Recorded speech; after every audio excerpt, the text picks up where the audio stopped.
Assalamualaikum warahmatullahi wabarakatuh.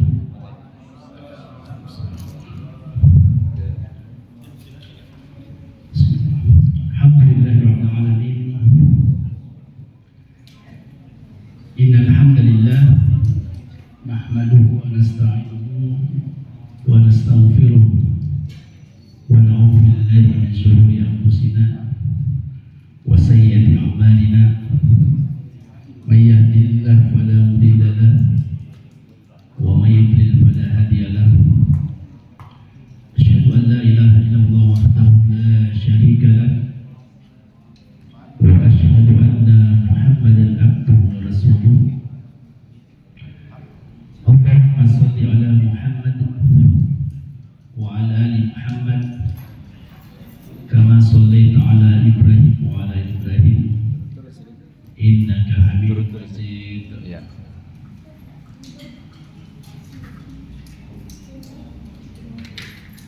Ya ayyuhalladzina amanu taqullaha haqqa tuqatih wa la tamutunna illa wa antum muslimun.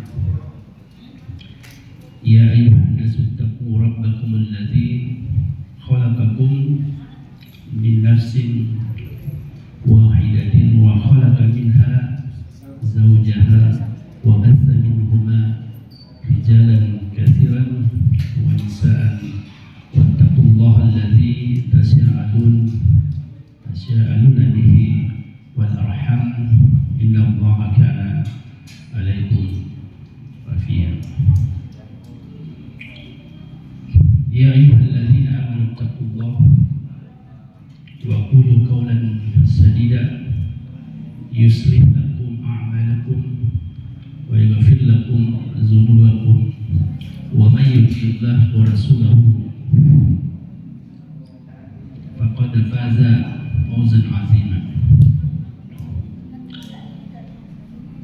Jamaah maghrib yang dimuliakan oleh Allah Subhanahu wa taala, mari kita senantiasa tak henti-hentinya memanjatkan puji syukur kehadirat Allah Subhanahu wa taala, karena pada hari ini maghrib ini kita masih berkumpul di tempat ini dalam rangka bersama-sama kita melaksanakan salah satu kewajiban kita, yaitu sholat maghrib secara berjamaah. Kemudian kita kirimkan salawat dan taslim kepada junjungan kita Nabi besar Muhammad sallallahu alaihi wasallam yang diutus oleh Allah Subhanahu wa taala sebagai uswatun hasanatan dan rahmatan lil alamin.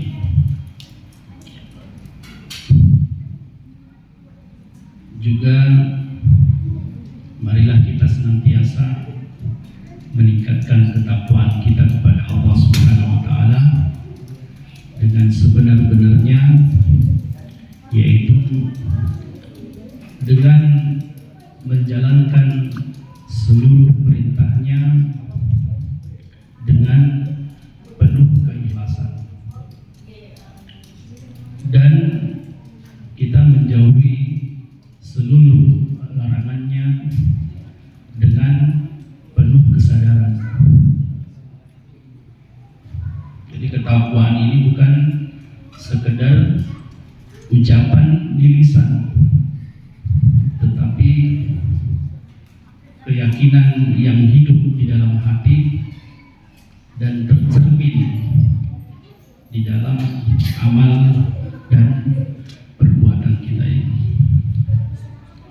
Pada kesempatan ini saya mengajak kepada Bapak Ibu sekalian dan seluruh jamaah untuk merenungkan satu akhlak yang agung, yang sumber ketenangan hidup ini, sebagai penyejuk hati dan penguat langkah di dalam menghadapi berbagai ujian kehidupan. Akhlak tersebut itu adalah yang disebut tadi oleh Pak Imam selaku MC, husnuzan sebagai rahasia untuk mencapai ketenangan hati. Husnuzan itu tahu Pak ya, berprasangka baik. Lawan dari husnuzan ini apa? Zuzan. Jadi berprasangka buruk. Jadi baik dan buruk. Jadi ini husnuzan bukan sekedar sikap positif, tetapi merupakan buah dari keimanan yang kuat kepada Allah Subhanahu wa taala.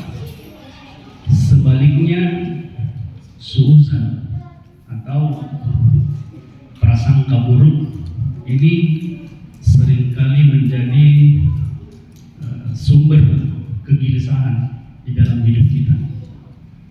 Pertengkaran, kemudian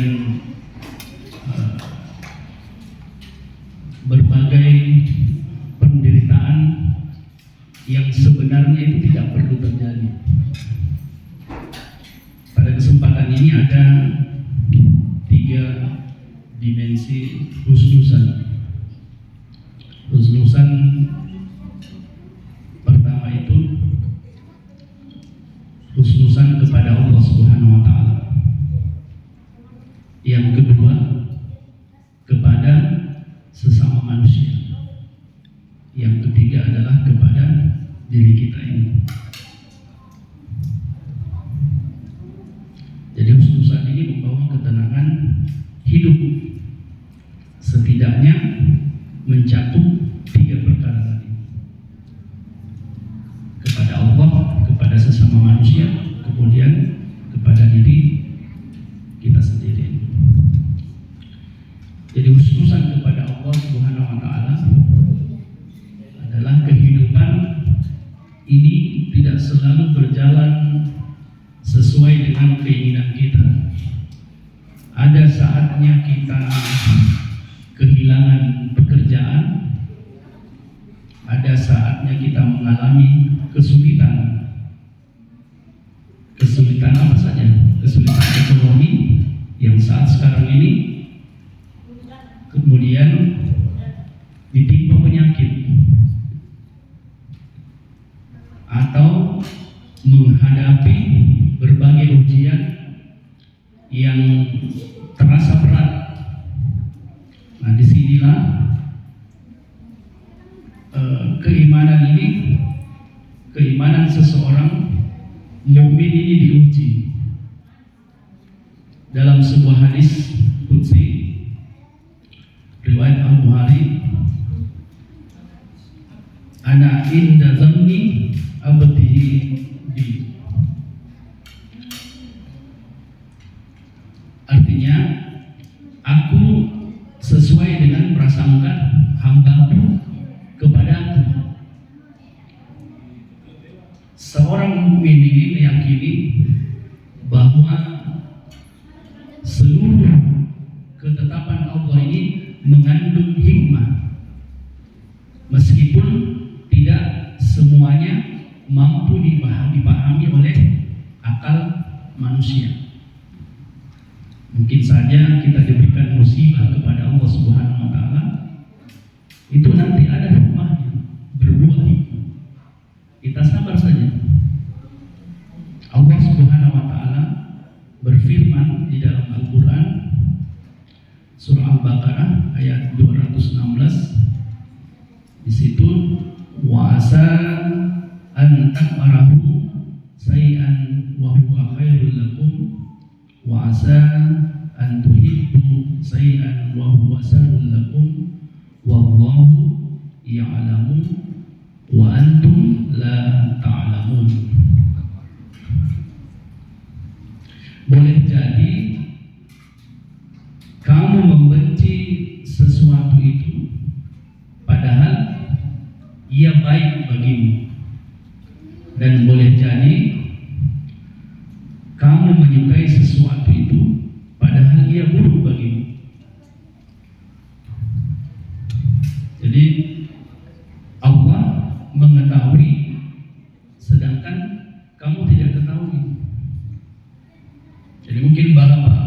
ibu sekalian paham tentang surah ini. Dilihatlah teladan yang Nabi Yakub alaihissalam ini.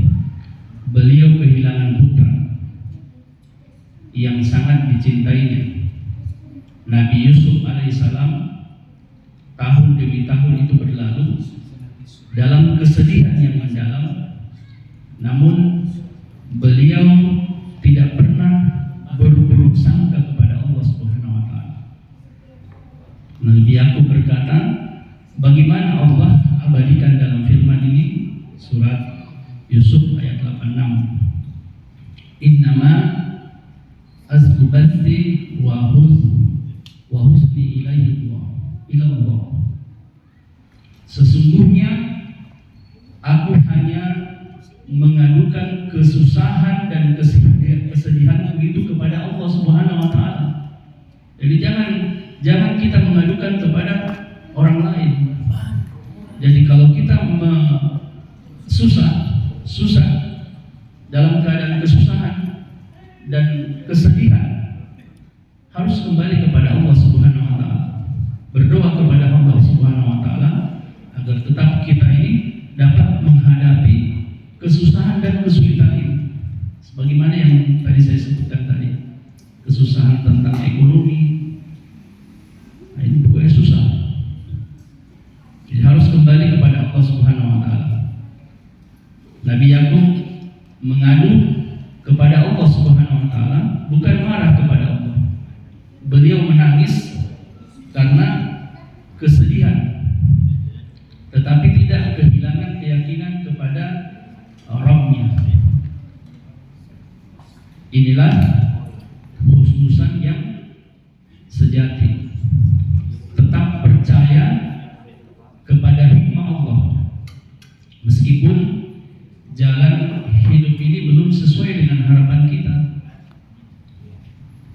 Jamaah maghrib yang dimuliakan oleh Allah Subhanahu wa taala, lihatlah bagaimana Allah membalas husnudzan tersebut. Setelah bertahun-tahun berpisah, Allah mempertemukan kembali Nabi Yakub dengan Yusuf alaihissalam. Bukan hanya itu, Allah mengangkat Yusuf menjadi seorang pemimpin yang mulia dan menyempurnakan nikmatnya kepada keluarga mereka. Karena itu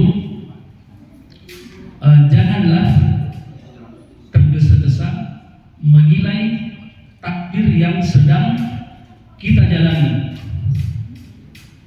Bisa jadi hari ini kita menangis sebagaimana Yakub menangis, namun Allah sedang menyiapkan akhir kisah yang jauh lebih indah daripada yang mampu kita bayangkan. Dimensi yang kedua ini adalah husnudzan kepada sesama manusia. Ma'asyiral muslimin rahimakumullah. Pada zaman ini manusia begitu mudah menilai, mencurigai dan menghukumi orang lain. Seringkali kita membangun kesimpulan sebelum mengetahui kenyataan yang sebenarnya. Ini husnudzan kepada manusia. Padahal Rasulullah SAW telah memperingatkan kita, sebagaimana dalam hadis riwayat Al-Bukhari, iyyakum wazanna fa inna zanna aktsabul hadith. Jadi artinya jauhilah prasangka, karena prasangka ini adalah sedusta-dustanya perkataan.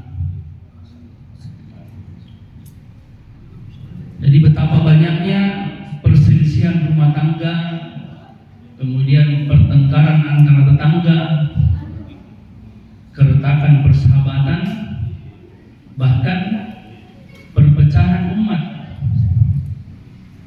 yang bermula dari prasangka buruk ini. Jadi seringkali kita melihat seseorang itu terlambat membayar utang. Utangnya banyak ini, misalnya utang pinjol, utang di bank, utang di sesama manusia, ini banyak utang. Lalu kita berkata dalam hati, dia sengaja menghindar kalau ditagih. Jadi kita melihat tetangga tidak menyapa, lalu kita berkata dia sombong. Jadi kita melihat saudara kita yang melakukan kesalahan, lalu kita langsung menuduh niatnya buruk. Padahal bisa jadi ia sedang menghadapi kesulitan ini yang kita tidak ketahui. Jadi Bapak Ibu sekalian, kalau misalnya ada tetangga yang susah, kemudian ada tetangga yang sombong, jangan dulu berprasangka yang buruk. Bisa jadi itu dia susah juga. Padahal bisa jadi ia sedang menghadapi kesulitan tadi yang kita tidak ketahui. Bisa jadi ia sedang sakit, bisa jadi ia sedang memikirkan masalah keluarganya, dan bisa jadi ia memiliki uzur yang hanya diketahui oleh Allah Subhanahu wa Ta'ala. Ketika fitnah besar menimpa Ummul Mukminin Aisyah radhiyallahu anhu sebagai orang yang tergelincir di dalam prasangka dan ikut menyebarkan berita yang belum jelas kebenarannya. Namun tidak demikian dengan Abu Ayyub Al-Ash'ari radhiyallahu anhu dan istrinya Ummu Ayyub. Suatu hari Ummu Ayyub itu berkata kepada suaminya, "Wahai Abu Ayyub, apakah engkau tidak mendengar apa yang dibicarakan oleh orang-orang tentang Aisyah?" Abu Ayyub menjawab, "Itu adalah kedustaan." Kemudian beliau bertanya kepada istrinya, "Wahai Ummu Ayyub, apakah engkau sanggup melakukan perbuatan yang seperti yang mereka tuduhkan itu?" Tanda tanya lagi, tanda kutip. Istrinya menjawab, "Tidak, demi Allah." Maka Abu Ayyub berkata, "Kalau begitu Aisyah lebih baik daripada dirimu." Inilah akhlak yang mukmin. Ketika mendengar kabar buruk tentang saudaranya, ia tidak tergesa-gesa. Ia tidak tergesa-gesa mempercayainya dulu. Ia mendahulukan husnuzan dulu, berprasangka baik. Ia mencari alasan untuk menjaga kehormatan saudaranya sebelum mencari celah untuk menjatuhkannya. Dalam Al-Quran, "Laula is sami'tumuhu dhannal mu'minuna wal mu'minat bi anfusihim khaira wa qalu hadza ifkun mubin." Mengapa orang-orang mukmin dan mukminat itu tidak berbaik sangka terhadap kelompok mereka sendiri? Ketika kamu mendengar berita ini, berita bohong itu, dan berkata ini adalah berita bohong yang nyata. Ini dalam Al-Quran ya, surah An-Nur ayat 12. Jadi Umar bin Khattab radhiyallahu anhu memberikan nasihat yang sangat berharga. Jadi janganlah engkau menyangka buruk terhadap suatu kalimat yang keluar dari saudaramu. Selama masih mungkin engkau menemukan yang baik baginya.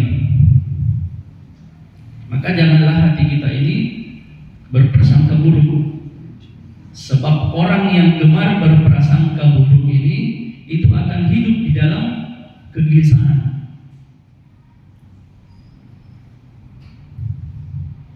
Sedangkan orang yang membiasakan husnuzan ini akan hidup dengan hati yang lapang dan tentram. Karena tidak pernah berpikir hatinya itu berpikiran berprasangka zuzan. Jadi harus dia berpikir husnuzan. Jadi yang ketiga, yang terakhir ini adalah dimensi kepada diri sendiri dengan berharap pertolongan Allah Subhanahu wa taala.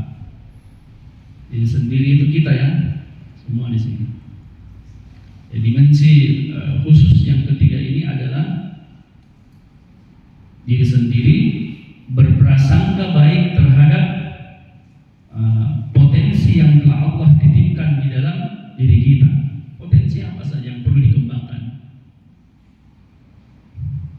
Jadi banyak orang gagal itu bukan karena mereka tidak memiliki kemampuan, tetapi karena mereka telah menyerah sebelum berusaha. Ada kalau misalnya kita mau membuat usaha, itu kan betapa susahnya itu membuat usaha. Kalau dari awal susah Pak. Kadang dia membuat usaha 3 bulan berjalan, coba lihat usaha-usaha yang sekarang lagi marak terbuka itu, usaha-usaha kafe, semua pada buat, mau di jalan, mau di lorong, mau di apa, semua orang pada buka itu usaha. Nanti dia merasakan pada saat 3 bulan berikutnya, apakah usaha itu akan berjalan dengan lancar atau tidak. Jadi ada susah nanti, kesulitan. Jadi tergantung orang yang menjalani usaha itu, bagaimana dia berbuat baik untuk menjalankan usahanya kepada orang. Mereka merasa tidak berguna, merasa tidak memiliki masa depan, lalu berputus asa dari rahmat Allah. Jadi padahal seorang mukmin itu diajarkan untuk hidup di dalam keputusasaan. Jadi seorang mukmin husnuzan kepada dirinya berkata, itu saya memang memiliki banyak kekurangan, ilmu saya terbatas, kemudian kemampuan saya tidak seberapa, dan dosa saya pun banyak. Namun selama Allah masih memberikan kesempatan hidup, selama pintu tobat masih terbuka, dan selama pertolongannya masih bisa diharapkan, saya akan terus berusaha memperbaiki diri dan menggapai kesuksesan.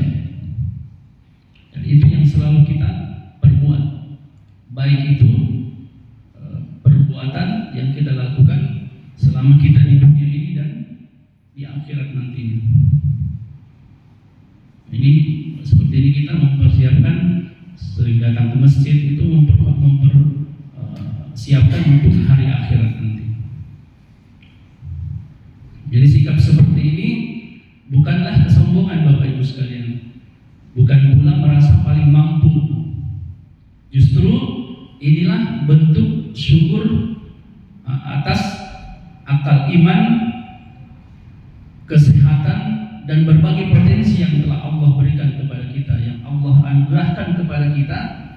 Sebab meremehkan diri sendiri itu hingga putus asa sama buruknya dengan membanggakan diri sampai kita lupa daratan. Karena itu seorang mukmin tidak berkata saya pasti gagal, tapi ia berkata dengan izin Allah saya akan berusaha. Jadi kembali kepada Allah Subhanahu wa taala. Jadi seorang mukmin ini tidak berkata masa depan saya telah hancur, tapi ia berkata rahmat Allah lebih luas daripada kesulitan yang sedang saya hadapi.